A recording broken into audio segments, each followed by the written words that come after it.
So the main thing we shared, which we can go into more, is that what is here and now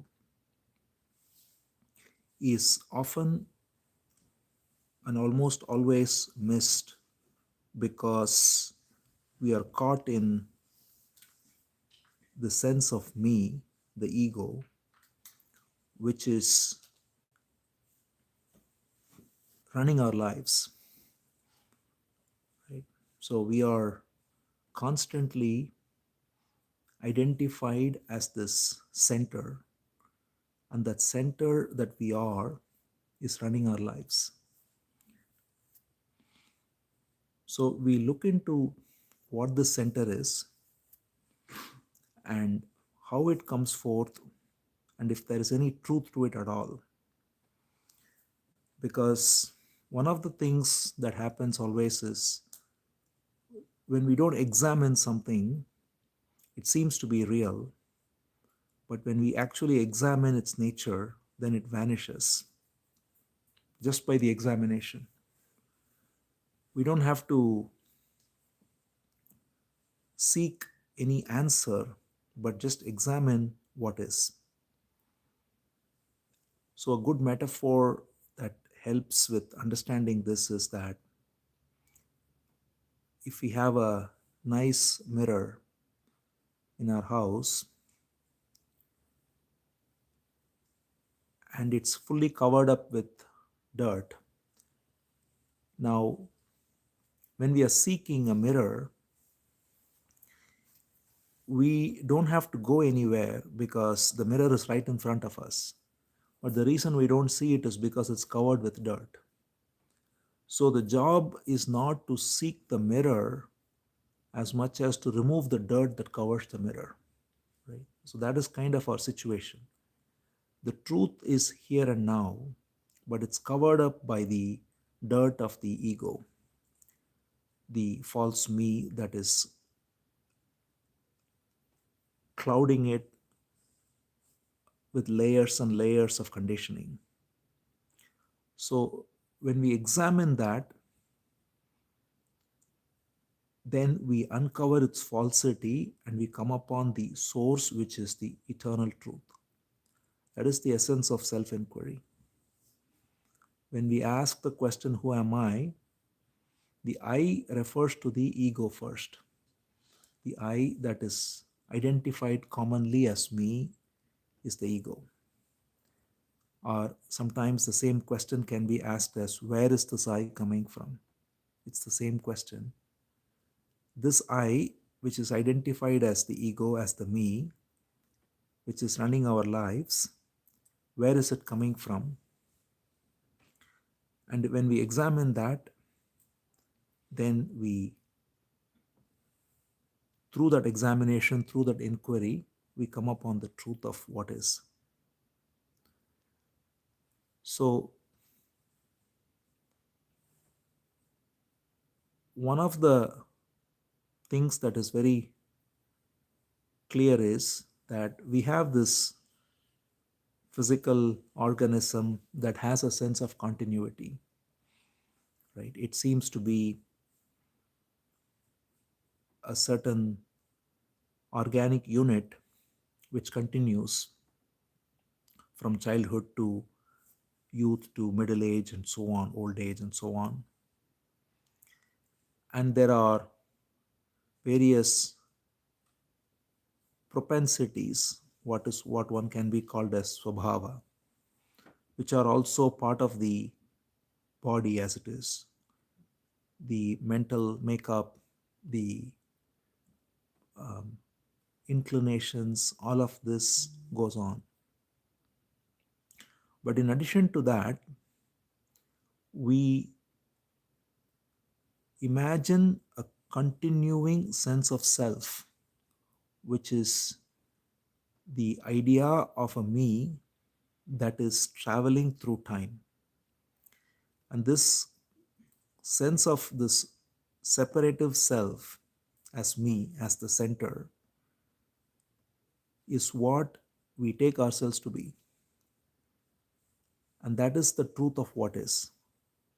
So whenever we say, who am I? So it seems very obvious. I am me, I am this, whatever it is. But when we ask, what is it that being pointed to with this I, then if we peel the layers, we recognize that the body has its own continuity, its own intelligence, but the body does not ever announce itself as me. Right? It is just an expression of the divine intelligence that's functioning at all levels. Every cell, every organ, the limbs, the senses, all of them are functioning on their own, and they have their own intelligence. Thoughts come and go for what is necessary for functioning in this life, recognizing things, knowing things, speaking a language, understanding, all of this come and go. But in addition to all of that, we have this notion of a psychological self, the sense of me that is a stringing together of all the various experiences, all the various memories into one entity. So at any given moment, we see the body functioning, thoughts rising, senses functioning, all of that is there. And it goes on, but there is a process within which is linking all of this into one entity as a separate me. And this process is what we call the ego. And that process is a fictitious process, and yet it seems so real to us. And so to look into that is to look into what is right now. And by seeing its falsity, we come upon the real, that is the ground of being itself. So there are many ways in which it manifests. And one of them is in relationships, as we said. One of them is through fear, through attachment, through various identities we carry. All of this are ways in which this comes forth. So if you let's look at the question of relationships and how relationship causes us to be caught in this sense of me. And by recognizing that, one can be free of this false identification. So when we are in any relationship, what happens is we are constantly carrying an image of ourselves. There's an image we have of who I am, and that image is built through all the memories, all the various experiences I've had. And then the person who is next to me, whether it's a partner or spouse or a child or parent, whoever it is, we again form an image for them as well. In our mind, we have an image. We say that this is who they are. And so the image that I carry of myself, quote unquote, and the image I carry of the other person is what is in relationship. Right? So the relationship is actually not with the person at all, but with the image of the person. We have an image of the other person, and that image is what we are related to. And we have an image of ourselves too. So this is the source of attachment. There is a question on what is the difference between attachment and love. So that's the thing we are going into. So when we say attachment, What is breeding attachment? So, attachment is essentially the inability to let go of the past. So, we are carrying the past within us as an image, as who I am, and this image that I have of myself, I hold on to, and I have an image of the other person too that I hold on to. And therefore, when I look at the person, I am looking at them through the mirror of this image, through the filter rather of this image, right? And I see whether they are conforming to this image or not. And that conforming to the image breeds what we think is love, and not conforming to that image breeds what we feel as anger or being disappointed and all of that. In essence, we are not actually loving the person, but we are attached to an image and we are seeing whether this image is being propped, being held up by the other person. And in reverse, if they boost the image we have of ourselves, we feel good about them as well. We feel that, oh, that's very nice to hear. And on the other hand, if they say something that pokes a hole in the image we carry of ourselves, then we feel offended, we feel insulted, and so on. So, this is the way in which we engage in most relationships. And this image making process, of course, takes on various layers. So, for instance, if I have a child and if I am attached to the image of myself and the image of the child, then I want to pass on my conditioning to the child because I think that is important, right? Because I identify myself with my conditioning, and the conditioning may involve my identification with what I perceive to be religion, nationality, or tradition, or all the various things that are there. And then I feel that it's important to pass it on to them, to essentially impose it upon them. And if they do not take it, I feel offended by it. If they take it, I feel good about it. So, all of this is essentially, therefore, we see not love at all, but we are simply using another person, in this case a child, to further our conditioning. And this happens in the world all over, right? So, every religion wants to propagate their conditioning to their child or to their next generation.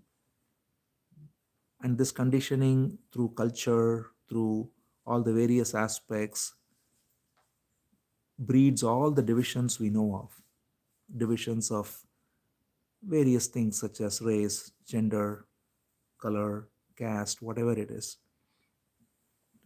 So we get caught in all of this and we pass it on to the other folks who are within our circle of influence as well. And all of this we do in the name of what we call as love.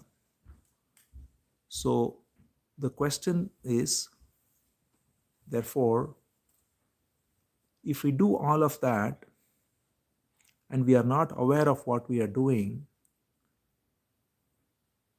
and then we read something that says that you have no color, no caste, no gender, you are the pure Atman. Now, what does it do? On the one hand, we function identified with all of this conditioning. On the other hand, we like to chant something that says you have no conditioning, no caste, no gender. There are many beautiful stotras that say that, right? So this dissonance, right, this contradiction within us is what divides us against ourselves. There is one image of us which wants to carry on with all the conditioning and the attachment that goes with it. And there is another image now that says, I am pure self, I am Brahman, and all of it. So, if you recognize this as the reality of what is, right? So, that is the reality of what is. So, when we speak of awareness, when we speak of reality and truth, it is important to begin with where we are, as we already pointed out, right? It is no good to say something that's theoretically sounding great, but that's not our reality. Then we are only fooling ourselves by saying that, right? In fact, one simple instruction given by Raman Maharishi, which I really love, is was the I think I've said it before, so it's not for most it's not new, but the day before he left the body, one of his attendants asked him. He was an attendant who was helping him, and he didn't understand many of the discussions going on. And anyway, most of the discussions were just going over the same ground. So even in talks with Ramana Maharishi, if you look at it, there are many questions that are asked, many answers that are given. And there was an attendant called Krishna Swami who once asked Ramana Maharishi, they are all asking all these questions and you're answering. I don't seem to understand all that they're saying. And Ramana Maharshi simply said, see, they keep asking the same thing. I keep telling the same thing. It doesn't matter. you know. So engaging in this game of Q&A can itself be an entertainment for scholars, right? In fact, it's the greatest entertainment. Of course, there is a different way of asking questions, which is asking questions that affect our living, how I can realize the truth here and now, how I can expose the falsity of myself to myself and be free of it. But if we simply ask questions about theoretical constructs and Vedantic terms, which are all very abstract sounding, then it might just be intellectual entertainment. Vedantic questions itself can be asked with a sincere heart and with the intent of realizing the truth. So it's not the topic as much as how one approaches it. In any case, when the question in the last, I think the day or 2 days before the Mahasamadhi happened, he was asked by one other attendant, um, again saying, I don't understand many of the things that are being discussed. So tell me one thing I can live by, because he knew that the end is near, the physical end is near. So he knew there will not be association going forward. So he said, what can I live with after you leave the body? And he simply said in 2 words or 3 words, Unakku unmayaga iru. He said, be true to yourself. Right? So that is the important instruction that is many times lost when we are engaged in flights of abstraction without being true to ourselves. So being true to ourselves is true self-inquiry. Because when we are true to ourselves, then we look into what is our state, where are we identified, and when we are aware of it, the beauty of it is the very awareness dissolves it. It begins the process of dissolving it just by looking at it. So when we speak of attachment, as I said,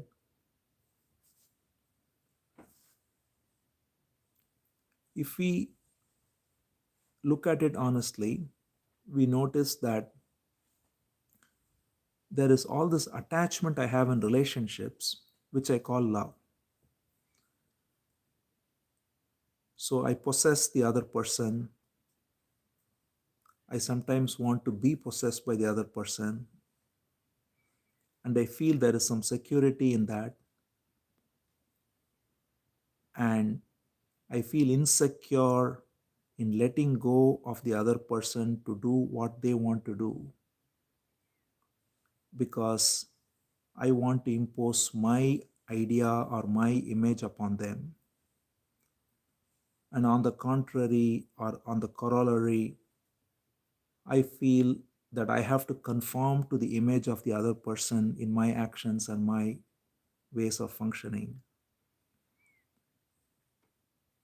And as we said, and I want to pass it on to others. I want to feel good about the fact that my way of conditioning is being passed on and it will continue on after I go because my children have imbibed it, so on. There are so many ways in which we are caught in this attachment and we think all of this is love. We get caught in all these ideas and all of this is passing on as love. We say, I love my child, I love my spouse, or I love my parent. And in reality, we are caught in all of the things we spoke about. And the ground of all this is nothing but holding on to the past, right? It's the past that is stored in the memory as conditioning of the self, and that is taken as me. So the self is taken to be the conditioning that is stored in memory. And that conditioning that's stored in memory then runs our life and it runs our relationships. So when I'm in a relationship with another person, it is not I, as in the intelligence of this moment that is relating to the person, but it is the past, which is the image that is relating to the other person. So, this is what relationships are. And if we look at this carefully, then we can perhaps look into the way out of it through just this careful observation.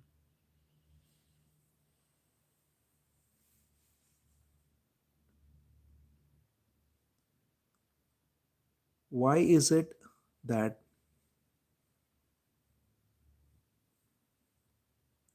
I am not able to accept the person as they are?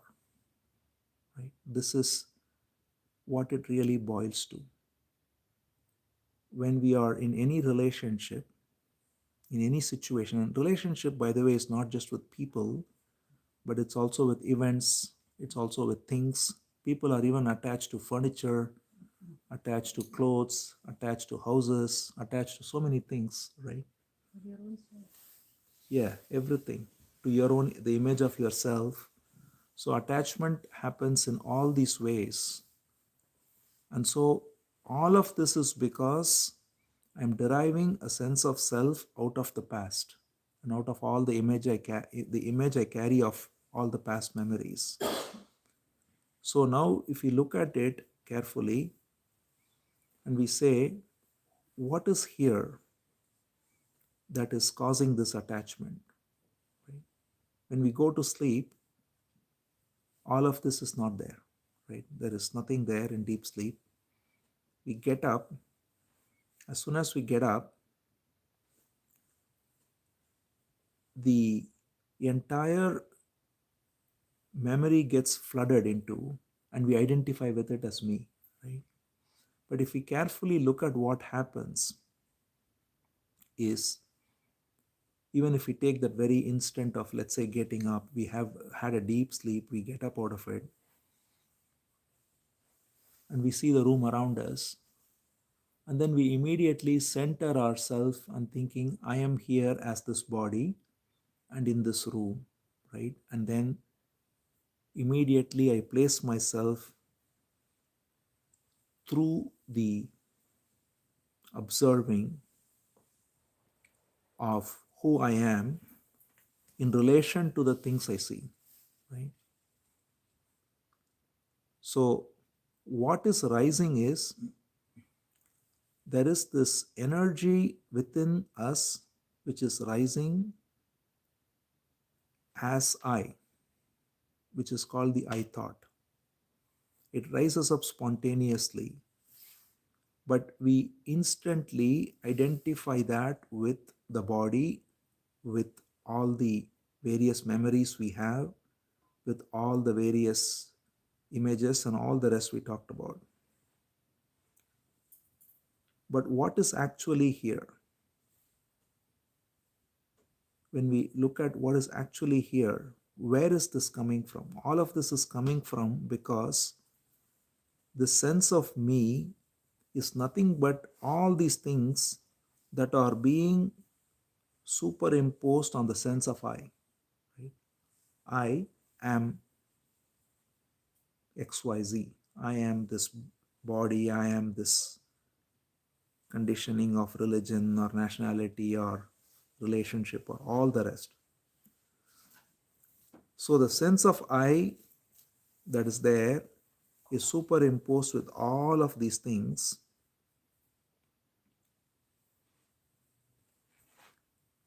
And when we look at it, actually now we see that all that is here is just this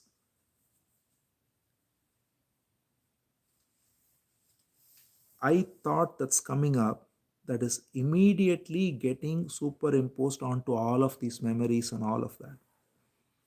So if we trace it back and say, what is it that is rising up?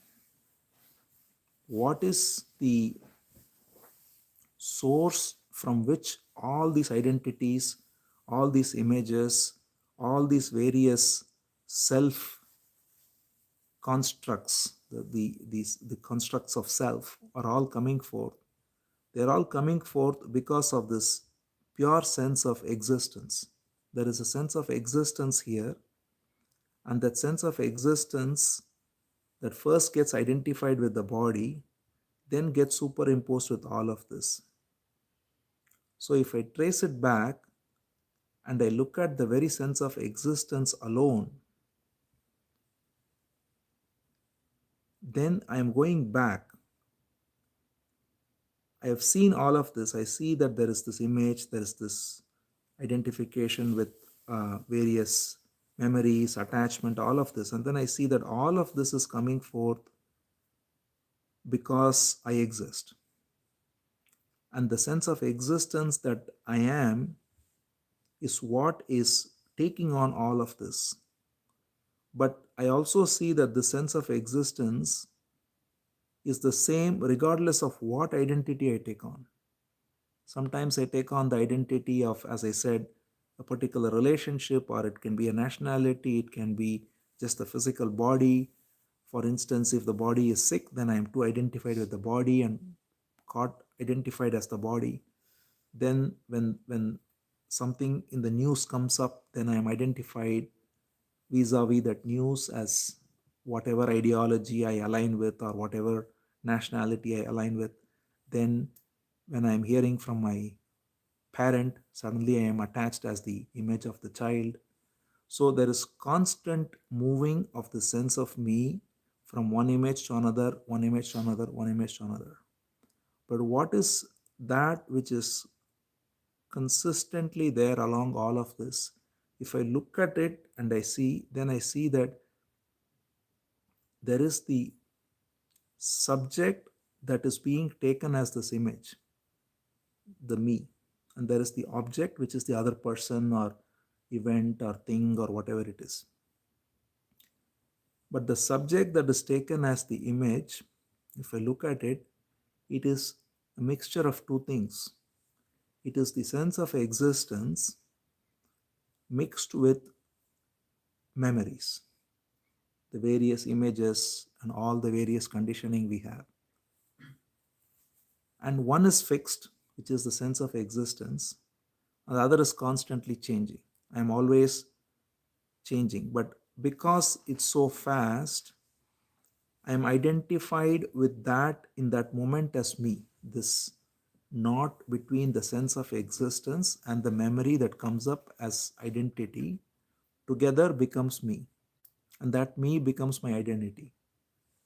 So when I look at this and I see that all of these are transient, right? Every memory that comes as an identity is transient. It's going to go, right? What identities I carried at 20 is not what it was at 30 and 40 and on and on and on. It keeps on changing. But the sense of existence that underlies that is always the pure beingness, the sense that I exist. So, to come upon that sense of existence by going back, by looking at this identity and asking who is attached. If when I'm attached to someone, if I identify with that attachment as me, and then I simply add, as I said already, another thought that says I am Brahman or whatever, then I have not actually looked into the attachment. I've just tried to replace one thought with another thought. Whereas truth is hidden in that very thought. In the false identity, the truth is hidden. It is not that the truth has to replace the false. It is that the truth is uncovered by removing the false. So when we look at the false, the truth reveals itself. When we cannot look at the truth directly. We can only look at the false, and when the false is looked at and removed, the truth reveals itself. Right? It's like how the cloud, when it's removed, the sun reveals itself. We cannot see the sun except by removing the cloud that covers the sun. So the only process of self-inquiry is to remove the cloud that covers the sun of the pure self. And that uncovering is inquiry. So when I look at any image that I have, which is causing attachment, I look at that very image carefully. I don't need to look at anything else. I just look at the fact, the truth that I'm attached. And then if I ask who is attached, and then I see that the one that is attached is an image I carry. The image I carry of myself is the one that is attached. And that image is nothing but thought. But that thought is identified as me because my very existence is tied up with that image. So when I look at this carefully and thereby come upon just that sense of existence that's here, recognizing that this memory that is added on to the sense of existence as me is simply an acquisition through thought which comes and goes. The sense of existence, sorry. One more time. Yeah. The sense of existence that is there is superimposed with memory that is acquired as an image. And that memory that is acquired as an image is taken as me. So when I look at this me, what is there is this memory which is tied to this very sense of existence. So I take myself to be whatever I am taking myself to be. So there is the sense of I am, and then there is the addition of something to that. Even when we say it in a sentence, we always say, I am X, I am father, I am mother, I am this. The I am is there, and then it gets added on with something else. And that something else becomes more important than I am. That's the core of attachment, right? The attachment comes because that which is added on to I am becomes more important than I am. So we are losing the I am and we are caught in that attachment. So the image of the mother is more important than the sense of existence that's identified as the mother. So because the image as a mother is more important, I'm acting out of that memory and I'm pushing that to my child, and I am attached, I am afraid, I am caught in all the conflict that comes out of it. So if I look at this, even at the linguistic expression, the I amness comes prior to that.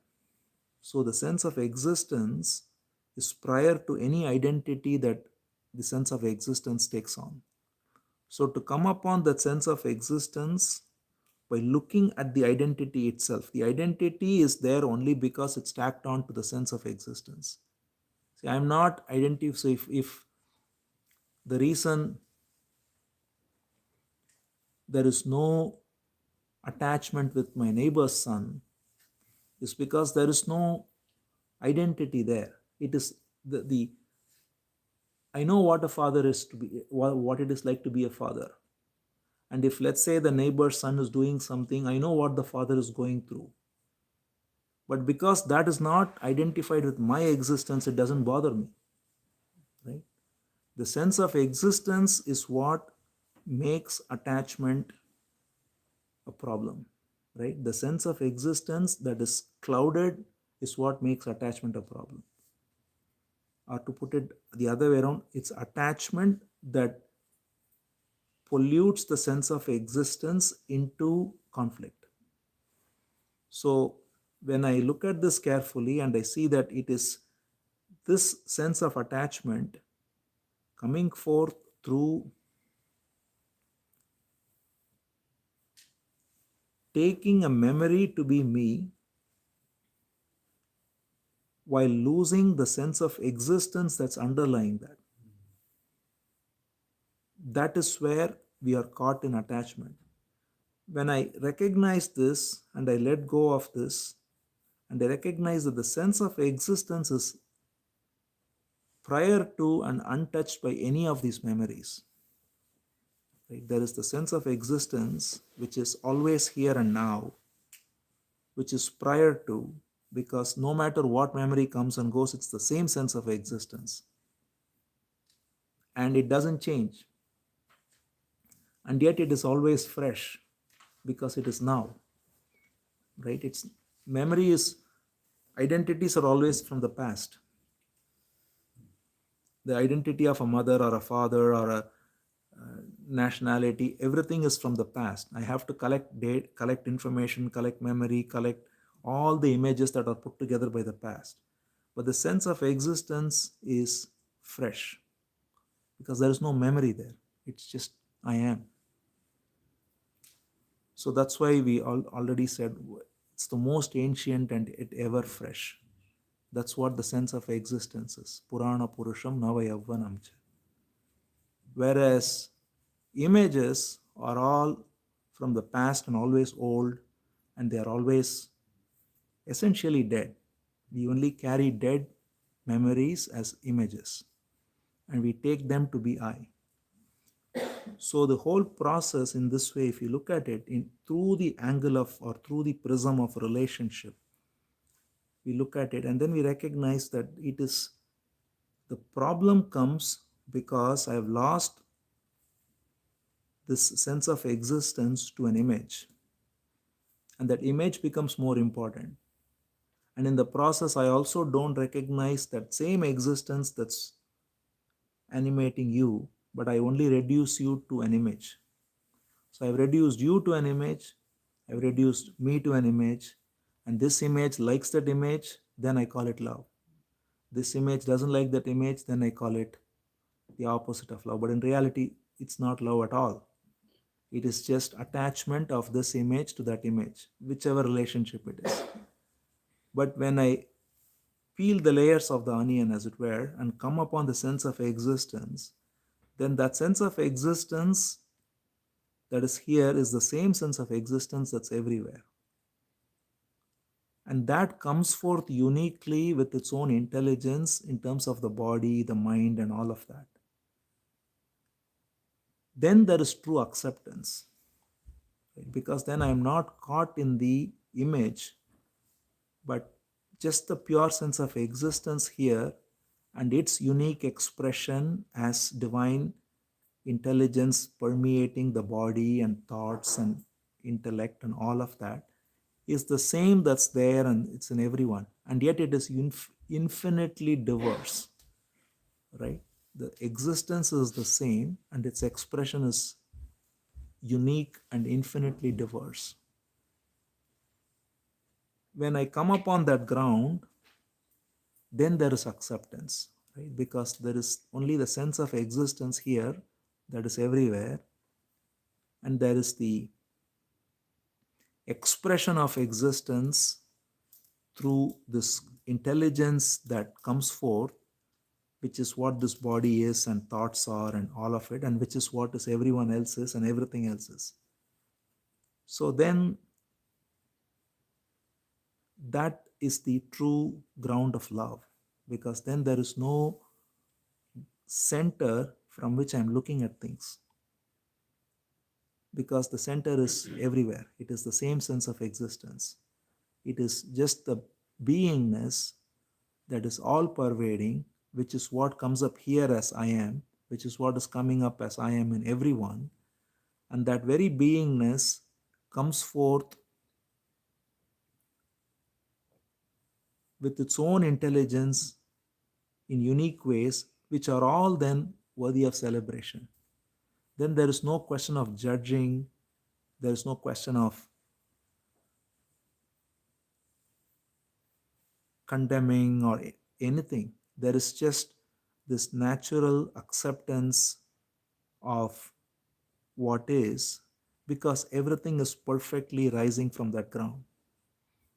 So to come upon that is love. Until then, I'm only caught in attachment. But to go from attachment to love is nothing but going from me to the true sense of existence. Yeah. If what you're saying, if we go from there, right, then everybody has to be uniform. How do you explain diversity at all, right? If No, all we are accessing is this sense of being, then whether it's Akila or Suresh or a leaf or a caterpillar or whatever it is really the same. see, But we that's what I don't was feel. saying. The sense of existence is the same, its expression is unique. See, the intelligence that is coming forth as the body, that's coming forth from this ground of existence, expresses itself in infinitely unique ways, right? So there is no sameness at the level of manifestation. At the level of manifestation, there is only infinite diversity, but there is sameness at the level of the substrate, and that is the beauty, right? The substrate is where sameness is, and it brings forth, it's like the ground. If you go to a forest, there are infinite trees in the forest, all of them are coming from the same ground. The ground is same, but each tree is unique, each leaf is unique, each flower is unique. When we recognize that it's the ground that holds all of them, right? It's the same ground that holds all the trees, and that ground that holds all the trees is the sense of existence, which is pure beingness. And if you dig any tree down, you are going to go to the same ground. Whether you go to a small shrub or a giant redwood tree, you're going to go to the same ground. So the ground is the same, but it can come forth in completely unique and infinitely different ways. So to come upon this ground of being is to come upon our true nature. What we call as Brahman or pure self is the very ground of being, which is the sense of existence, which is superimposed with the identities that are acquired through memory, which become the central factor in our lives. So we are identified as me, that is nothing but the acquisition of various memories that are gathered and that become very important for me, right? So for example, take very simple practical example. As a father or a mother, you are constantly building an image of yourself as this person who is in relationship with your child, and you are building an image of the child as well in relationship to you. And that relationship is becoming the source of comfort, security, and all of that. And therefore, it becomes very important to hold on to that image. And all of this becomes so central that we can talk about all of this, but when it comes to that, don't touch that. That's kind of our attitude, right? But that's where the problem is, right? Because if we don't touch that, this is simply theory. So to go there and to go into that and to go to the depth, that's what is the verse he sang, right? Go to the depth of the ocean and recognize where this me is hidden, or hiding rather, uncover it and go to the true essence, then we come upon the truth. And that can be done through any, that's why I was saying earlier, there is no prerequisite of knowledge needed, there is no background needed. All that is necessary is to look within clearly. And when we look within clearly, then this is like reading the book of our own life, right? Which is the only book that matters ultimately.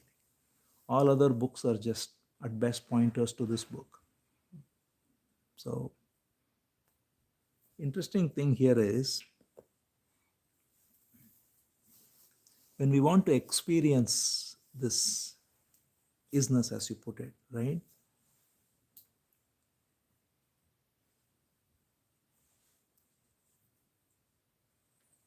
That question is coming because of a image that says I have to experience this isness with everyone around me, right?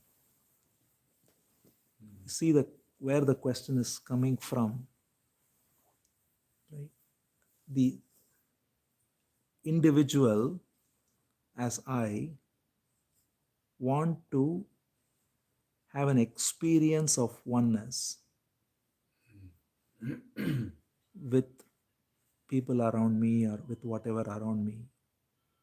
But that very desire for having the experience is the individual, which is an image that is already causing the separation.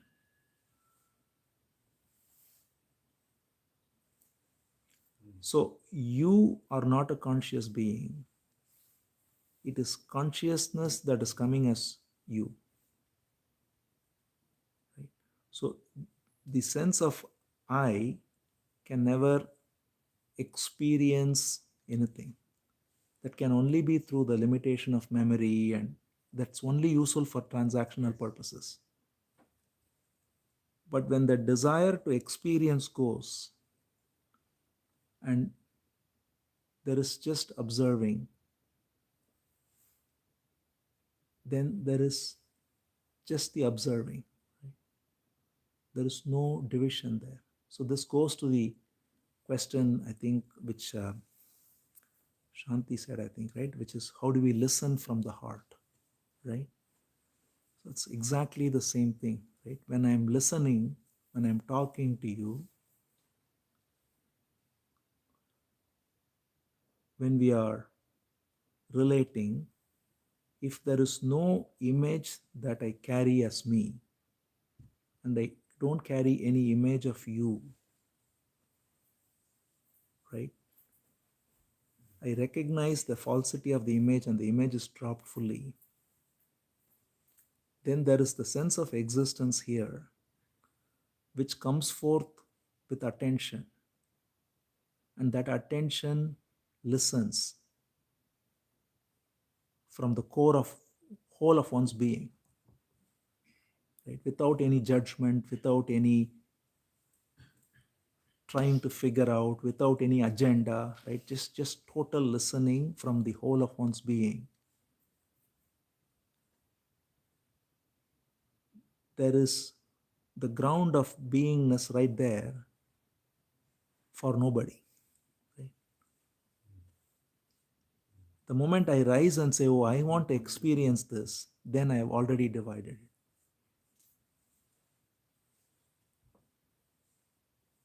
Does that, right? So To just simply remain in attention is isness. To want to experience isness is not isness anymore. That divides it already. That's all. So in other words, once you bring in the notion of experience, Yes. then there in itself There is a the division. falsity, the division. Division there, yes. When there is no desire to experience and there is only attention and there is just presence, there is total acceptance. So all of that come together. There is love, there is acceptance, there is attention. Then in that very acceptance and love, there is the oneness. And that's why you see how when someone is truly in love, though they have not heard of any of this, they feel that oneness, right?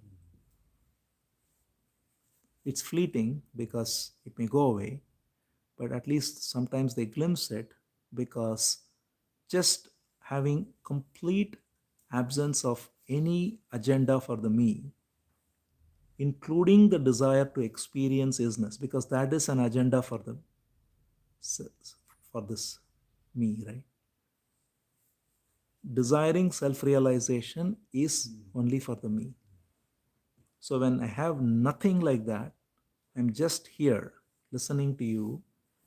In that listening, there is oneness. The moment I come up as me and say, I want to figure it out, I want to understand it, I want to capture it, and I want to hold it, and I want to, all that brings forth the me. So listening from the heart is exactly this, right? It is it is the absence of the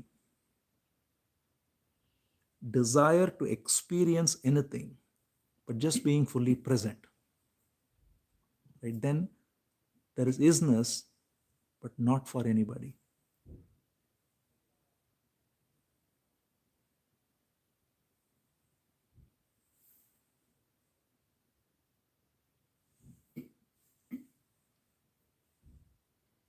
That listening from the heart is that.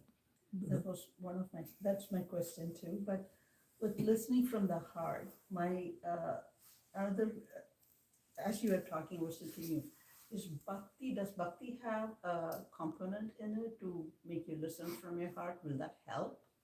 Yeah, of course. See, well, we have to then see what bhakti is, right? Right. Bhakti in truth is this love, right? Yeah. It is not different from the heart, from listening from the heart. Just as jnana is not different from this realization. See, many times we look at jnana as knowledge that one can acquire and bhakti as some emotion I can feel. Yes. Both of that is negating the essence of jnana and bhakti. So bhakti is nothing but unconditional love. That's the way to define bhakti, right? And when there is unconditional love, then there is the total absence of self-centeredness, right? Being self-centered is what denies love, and it denies listening, it denies relationships, it denies everything. Attention is where there is no me. I think I remember talking to Abhi yesterday, the same thing came up. Attention is only when there is no me. The moment there is me, there is no attention. There is fragmentation in attention because I'm listening to you from the filter of what's in it for me. So even if that me is having a lofty goal of attaining self-realization, it's still the me. So when there is the total absence of division, when there is no self-centeredness, and when there is therefore total attention, then that total attention brings forth true love. They go together, in fact. It's not even that it brings that, it is that. That attention is love, and that love is attention. When there is love, we have total attention. And when there is attention, there is true love. And that love is motiveless, right? It's called, in Bhagavatam, it says, Ahetuki Bhakti, very beautiful word, motiveless love. That motiveless love is when there is no self centeredness. And the self centeredness goes only when I recognize that the self that I take myself to be is a fiction, which is a superimposition, as we said, on the very sense of existence. The sense of existence is uniform, but the sense of self is individual. And when I see through the sense of self and the falsity of it and come upon this sense of pure beingness, that beingness is not for anybody. It has no center then, right? Because it's all pervading. It is just what is. And that's that what is as the centerless center, the beingness, is the ground of attention and love, right? And that is what true devotion is to, right? Then I lose myself. Yeah. That's it. Saranagati. Sharanagati, that's the same thing. Total losing of oneself happens whichever way we see it. But when you lose yourself that way, Yeah. then where is the part of self-inquiry and jnana in that? This goes to the same point. Same point. See, self-inquiry, as we just pointed out, is also losing yourself. Because you have taken yourself to be the me, which is an accumulation of memory and knowledge and all the nonsense we have gathered.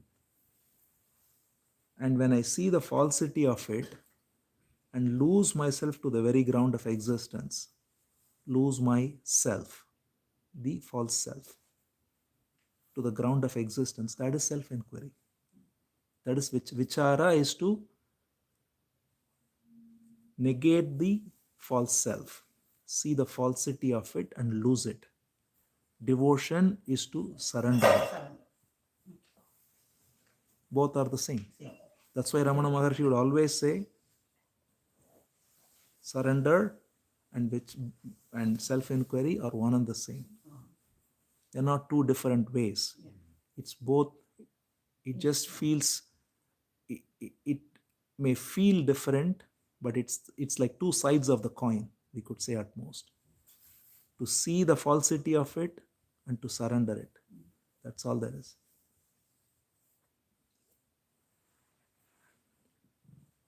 So seeing the falsity of it suddenly, is that a thought? Or how do you know if it is a thought or not? How do you know you're not in thought mode?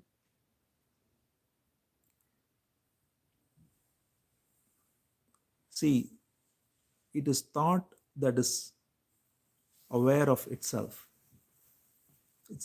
So when we say seeing the falsity, it is the false that sees itself as false. You don't have to then over-analyze it, right? There is the clarity that comes up that every memory I carry as me is nothing but a superimposition that is being gathered through past accumulation.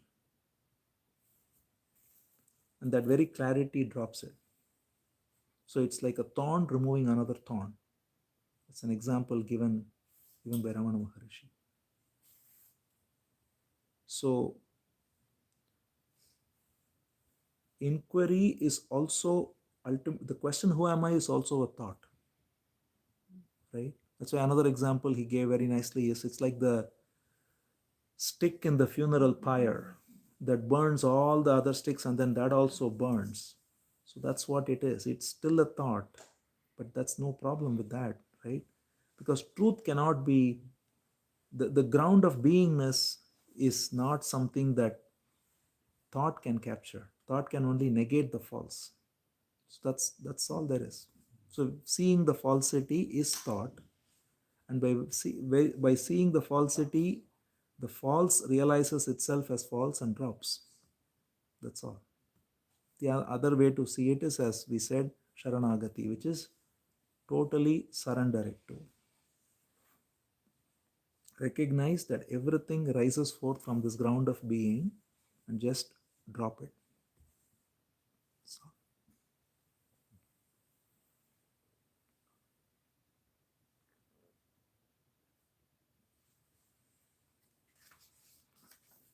so this question continues. How do you love 24 by 7 and avoid getting bothered by personalities and attachments and desires? So we talked about this, right? The only important thing to recognize here is the word 24 by 7. Time. We talked about this, I think, Good. right? Which is that this idea of time is again projected by the same sense of me.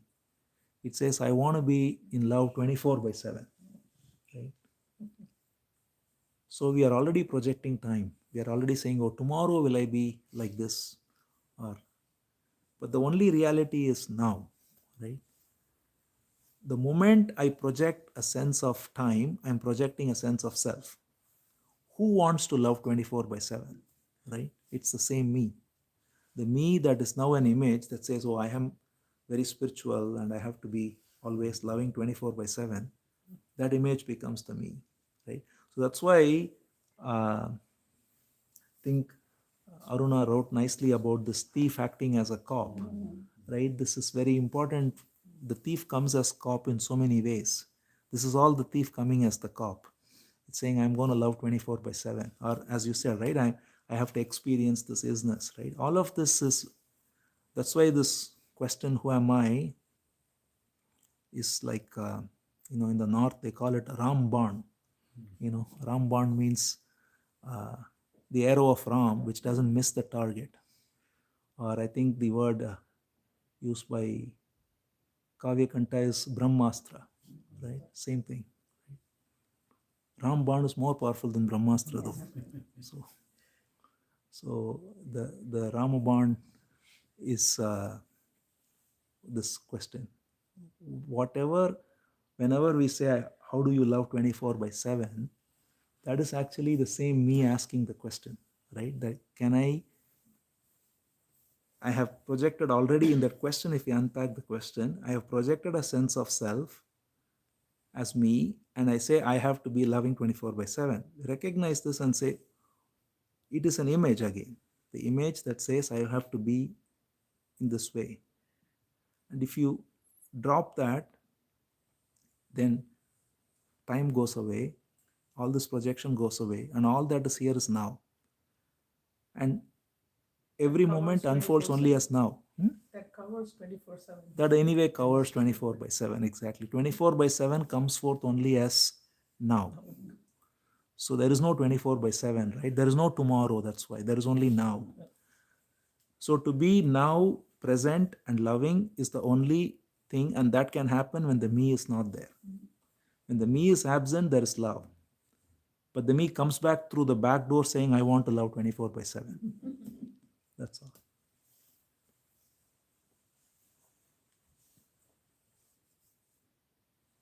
I think this question is also similar. It says, how can we abide in that as that in the daily, can't read the last part, daily life, I think, yeah, daily life.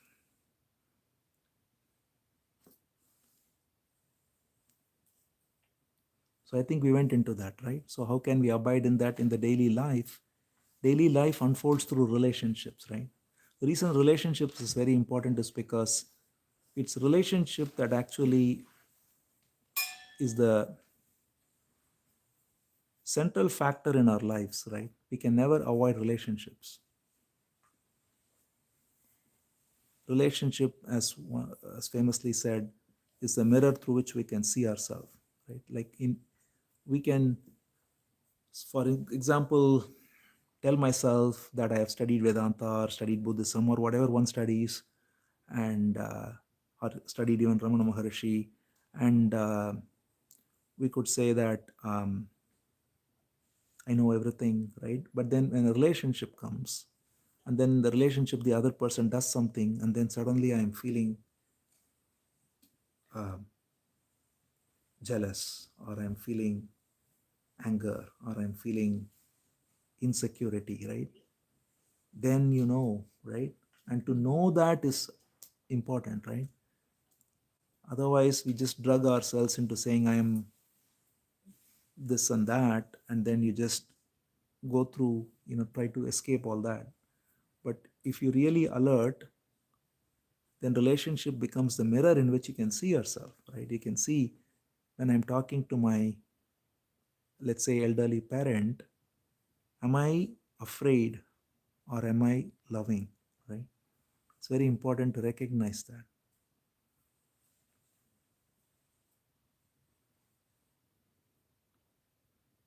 Like one very nice example demonstrated by Ramana Maharishi, which is very, these are all ways in which you can see how this comes forth. So his mother was very sick and on the deathbed, right?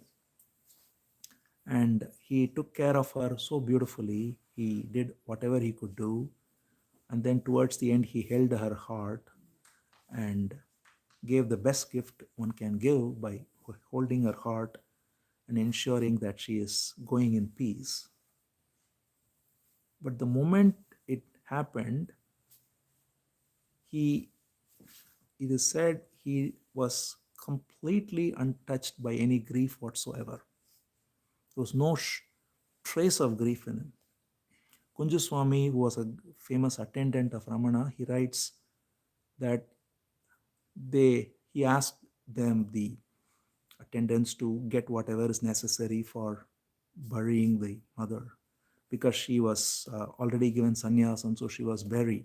And her burial ground is where the ashram is right now. And when she was buried, and Kunjaswami writes about it very beautifully, that Ramana Maharishi walked from the footstep to where she was buried, and it was hardly a couple of 100 feet. But he walked so slowly, apparently it took like half an hour or something. And he said it looks like a king walking. He was walking so majestically. And they came and they buried the mother's body. And there was no trace of grief whatsoever, right? He did everything he could do. But the moment she left, he was free. So that is love, right? There is no attachment, just love. And to come upon that is true living. And that is what daily life is, right? When we say abide in daily life, we come upon that through uncovering where we are caught. Am I in attachment or am I in love, right? If I am in attachment, I'll be having fear. If I am in love, there is no fear. There is service with no fear. I serve to the best I can, and that's it. There is nothing more. Each moment I serve fully and I forget it. Then that's love. So to recognize that is to live in freedom, and that comes through uncovering the false. It's not that I tell myself that I'm going to love. That doesn't work. But it's important to recognize if I'm attached first, and that is very clear. Attachment is revealed through the various emotions that come up. I have to study, I have to see them clearly, right? So that's the only book we need to read, right? That's why I like the word, in Sanskrit, we have this word swadhyaya, right? Many people think swadhyaya means self-study. But actually, the inner meaning of this, I see, is study of the self. Yeah, studying the self, not studying some book by oneself, but studying the self itself. Studying the book of life. Our own book we have in front of us every moment, right? So, to not let a single thought go without being watched is studying the life. Is like living daily life, right? When I look at it, then I see, okay, where is fear coming? And then I see the fear, I see the image that is breeding the fear. Then I see this image that is identified as me. And then I see that this image that is identified as me is acquired through conditioning, through projecting memory and ideas and opinions and all the rest onto the sense of existence. And if I ask where is it coming from, it's coming forth from the very sense of existence itself, which is the only unchanging reality. Whereas these images are all changing constantly. So when I get rid of these images through this inquiry or by dropping them and just surrender to this sense of existence itself, then I come upon love.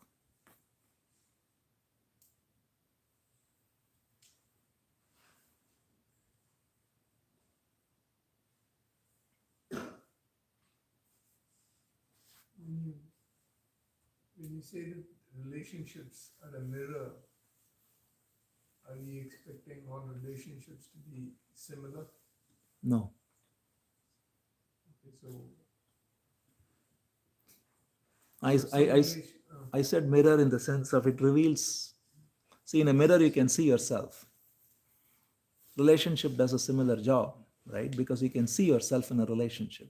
Like, for example, if you feel jealous because of your relationship with someone and they say something and you feel jealous or you feel fearful, that reveals about you, not about them, right?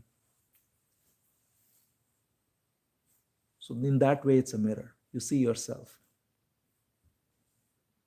the false self, not your when I say yourself, here it's only referring to your construct as the me.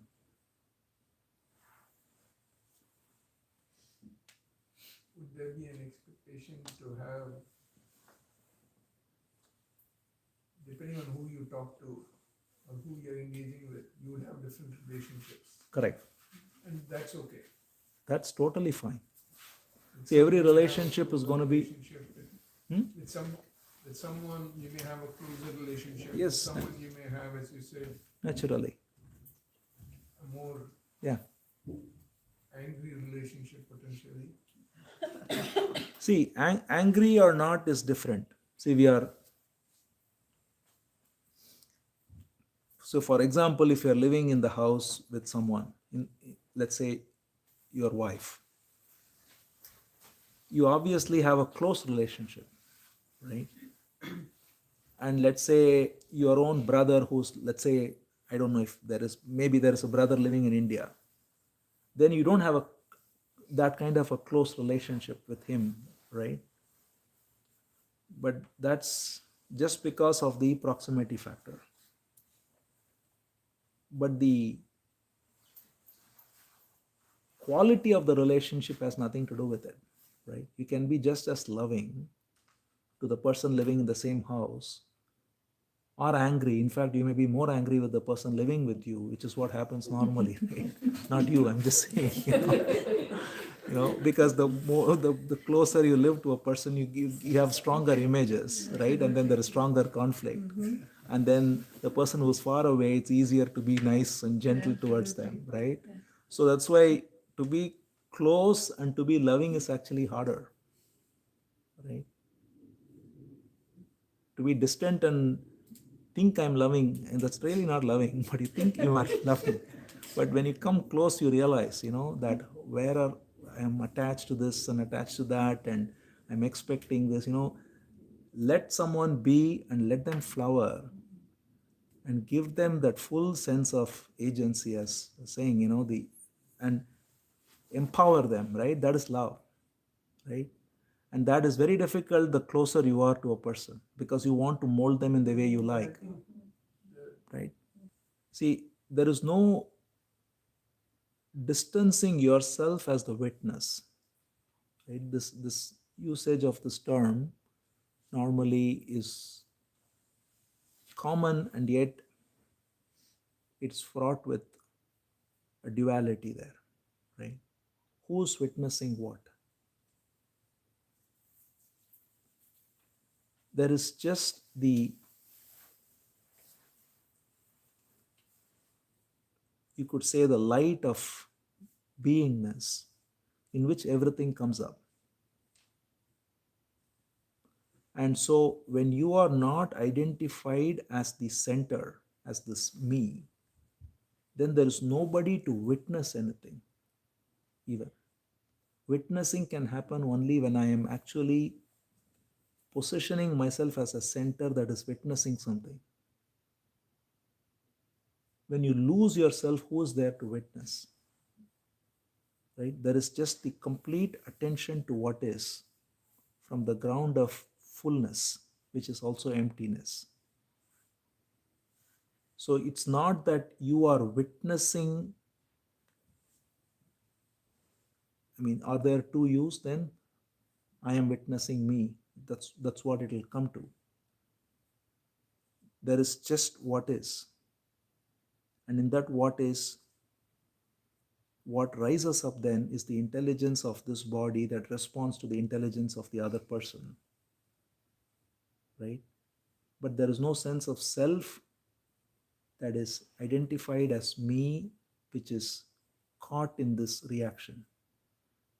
I don't see you as a separate self because of my images, and I don't see here a separate self. Then there is just full attention. And in that attention, there is no division, right? There is just attention. There is no image, there is no division, there is nothing. And there's nobody witnessing it also. Because if I say I'm witnessing it, then I am taking a position as a center who's witnessing this. There is nothing, there is just what is. And all that is happening spontaneously in the ground of nothingness, which is everything.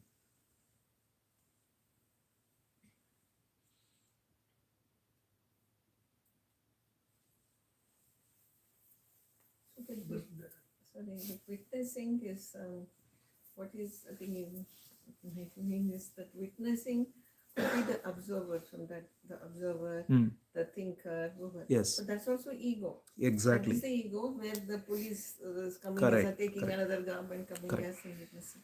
So this is the we are going to the ground, the Ground. side. I call it the side of the Exactly. fence. That's right. That's right. So that's why Ramana Maharshi once said very nicely that the word sakshi, in fact, many times they use it. He said it should not be treated as witnessing something. He said literally the word, if you look at the Sanskrit word, aksha means eye. Sakshi means the light, the eye which is seeing everything. So if you look at this room, for example, there is light in this room, right? The light in the room is what illuminates everything. And the light just is, right? The light doesn't witness what's happening in this room. The light just is. And in that light, everything happens. Now, it's not a perfect example because we are not, if let's say, imagine we are all forms of light too. A good example, a different example, which is even better, is that's why the movie screen. The movie screen is made of light. And all the images in the movie screen are also light. But it's not that the light of the screen is witnessing the characters in the screen. The light illuminates the whole screen, and in that, various forms of light as various characters are functioning. So that light which illuminates everything is Sakshi, which is non-dual. The moment we use the English word witness or the sense of that word, then it brings duality. That's used by many, but it's actually not the right expression. So the simple and direct pointer that's why is when you lose the false sense of self, that includes the witnessing self, then there is nobody here but that. And that actualizes itself not as a theory, but in relationship, in interaction now. Right? Like when we talk now, for instance, there is attention without any center that's attending, right? Without any agenda, without anything, just total attention, which is responding to what is. And you listen to this the same way, let's say, then there is all of this is illuminated by the same ground. It is the same sense of existence that's pervading this whole room, which is coming forth through each one of us, or more precisely as each one of us.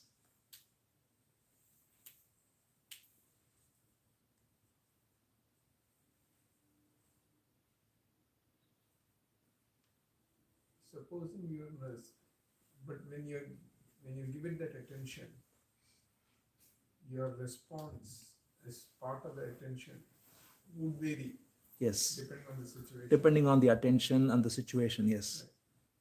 There's no expectation of some common Correct. denominator there. exactly. So the very attention brings the action then, right? So there is no premeditated response then, right? So that's why any premeditated ideal always denies attention. This is the reason why ideals are very different from love. Because in love, there is no ideal, right? There is no moral injunctions. As I think it was Saint Francis of Assisi, who's a great saint. He said, "Love and do whatever you do will be right." Right? But if you think of right and wrong, you will not love. So when there is attention, as you say, which is love, then that attention brings forth the response, and the response varies, as you say. Right? Like, for example, very practical example, let's say, again, if there is a child and the child does something and you have to chastise the child, that happens, right? From the ground of love. It doesn't mean that, I'm always flowery or whatever, right? Response can vary, but it comes from absence of a center, absence of me. Then the very attention brings forth the response. Total attention to what is, and it's very practical then in a meeting or in house situation. I mean, that's why relationship is a very practical topic. You are in a work meeting. You total attention to the problem, and the attention brings the response. There is no agenda that I need to get credit for this, or I like this person's idea, I don't like that person. When you remove all of that and just attention, right, then that attention has its own intelligence, which is pure, and that brings forth the right response, which is unique. Yeah.